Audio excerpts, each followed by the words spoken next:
While dinosaurs ruled the continents of the Cretaceous period with a completeness that left little room for any other large animal to rise, the seas were running their own experiment entirely, one that was, in its way, just as dramatic, just as violent, and just as shaped by the arms race between predator and prey. The Cretaceous oceans were not peaceful places. They were arenas, and the creatures that moved through them were among the most specialized and formidable hunters the planet has ever produced. The Cretaceous world was a world of high sea levels. The shallow epicontinental seas that divided land masses, the western interior seaway splitting North America from the Gulf of Mexico to the Arctic, the Tethys Sea threading between the separating continents of Eurasia and Africa, created vast, warm, productive bodies of water rich with life at every depth. The sunlit upper layers teemed with plankton, which fed enormous schools of fish, which in turn supported the great marine predators in a food web of extraordinary complexity. The ammonites alone tell a story worth pausing on. These cephalopods, relatives of the modern nautilus, though far more diverse in form, had been present in Earth's oceans for over 300 million years by the time the Cretaceous began, and they responded to the warm, productive Cretaceous seas with an explosion of diversity that left behind one of the most varied fossil records of any marine group. Parapuzosia sepenredensis reached diameters approaching 2.5 meters, a shell nearly as tall as a person, drifting through the water column with slow, jet-propelled dignity. These were sophisticated animals filling the mid-water column in numbers sufficient to make them the dominant prey item for almost everything larger than themselves. And the things larger than themselves were extraordinary. Mosasaurs, marine lizards, not dinosaurs, but sharing the reptilian heritage that made the Mesozoic so dominated by scaled animals, began as relatively modest coastal predators in the early late Cretaceous and, over the course of 30 million years, transformed themselves into the apex predators of the global ocean. The largest genera are almost impossible to comprehend at first encounter with the fossil record. Mosasaurus hoffmanii, known from specimens exceeding 17 meters in length, possessed a body plan that combined the muscular, laterally flattened tail of a marine reptile with the flexibility of a large constrictor and jaw mechanics that were genuinely unprecedented.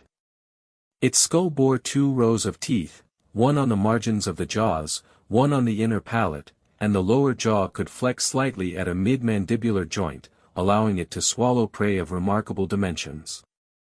Evidence from stomach contents preserved in exceptional specimens shows it consumed sharks, large fish, smaller mosasaurs, and diving seabirds with equal apparent indifference.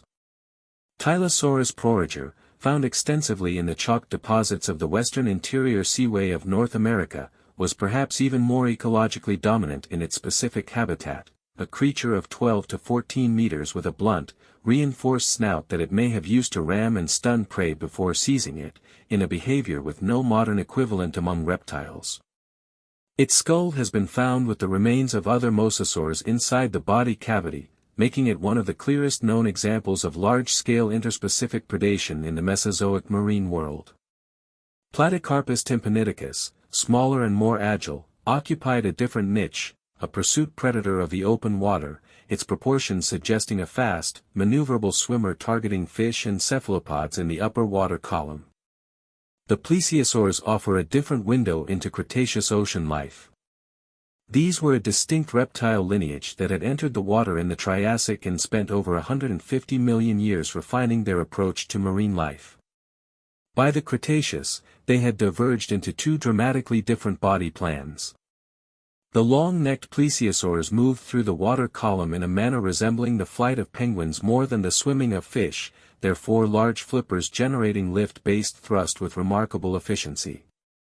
Elasmosaurus platyurus, from the western interior seaway, carried a neck containing 72 vertebrae and extending to roughly 7 meters in length, more than half the animal's total body length.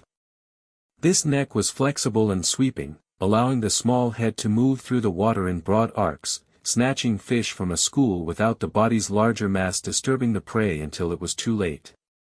The pliosaurs, the short-necked, massive-skulled members of the plesiosaur lineage, represent a different predatory philosophy entirely. Kronosaurus queenslandicus, from the Cretaceous of Australia, was a creature of perhaps 9 to 10 meters whose skull alone exceeded 2.5 meters in length, filled with conical teeth up to 30 centimeters long. It was, in the functional sense, a scaled-up crocodilian of the open ocean, an ambush predator of exceptional power that targeted anything it could physically overcome. Fossils suggest its prey included large fish, turtles, and other marine reptiles. The bite forces achievable by a skull of its proportions would have been sufficient to penetrate the armor of the large marine turtles that shared the Cretaceous seas. But perhaps the most striking encounter in the Cretaceous ocean involves a fish. Xiphactinus audax was a predatory bony fish of the western interior seaway, reaching lengths of approximately 6 meters and bearing a mouth full of fang-like teeth that gave it a perpetual, alarming gape. It was a fast, open-water pursuit predator, the apex fish predator of its ecosystem, capable of running down prey through sustained bursts of speed in the upper water column. One remarkable specimen, preserved in the Cretaceous chalk of Kansas, contains within its body cavity the nearly complete skeleton of a smaller fish, Gillicus arcuatus, measuring over 1.8 meters, swallowed whole and apparently still struggling as it was consumed, the evidence suggesting that Xiphactinus may have died from the trauma of its last meal. It is one of the most visceral records of a predation event in the entire fossil record, a hunter killed by its own prey, locked in that final moment for 70 million years. The Cretaceous sea offered no safety, even at the top of its hierarchy. Being the largest, the fastest, the most powerful predator in a given stretch of water meant only that the threats came from different directions: rival species, prey that fought back, parasites, injury, starvation in seasons when the fish schooled elsewhere. The ocean demanded constant competence from everything that swam through it, and rewarded complacency with nothing. Overhead, the sky was not empty either. Pterosaurs patrolled the coastlines and open ocean surfaces in extraordinary diversity. Pteranodon longiceps, with its backward sweeping crest and wingspan of up to 7 meters, cruised the western interior seaway in the manner of a modern albatross, using its toothless beak to pluck fish from near the surface in shallow dives. Nyctosaurus gracilis bore an elaborate antler-like crest that may have functioned as a sail for wind-assisted soaring. These were not primitive or clumsy flyers. They were highly refined aerial specialists, their hollow bones and pneumatic body cavities reducing weight to the absolute minimum compatible with the structural demands of powered flight. Beneath them, the sea moved with its own ancient rhythms. Schools of fish turned and flashed in unison. Ammonites pulsed through the deeper water. And below everything, in the darkness of the deep benthic zone, creatures that have left almost no fossil record at all were living out their brief and lightless lives, part of a world that was, in every direction, denser and more complex than anything that had ever existed before. The Cretaceous sea was a world complete unto itself, layered, dynamic, and tightly wound with the same evolutionary tensions that shaped the land. Its creatures would, at the end of the Cretaceous, face the same darkness that ended the dinosaurs. And most of them would not survive it either.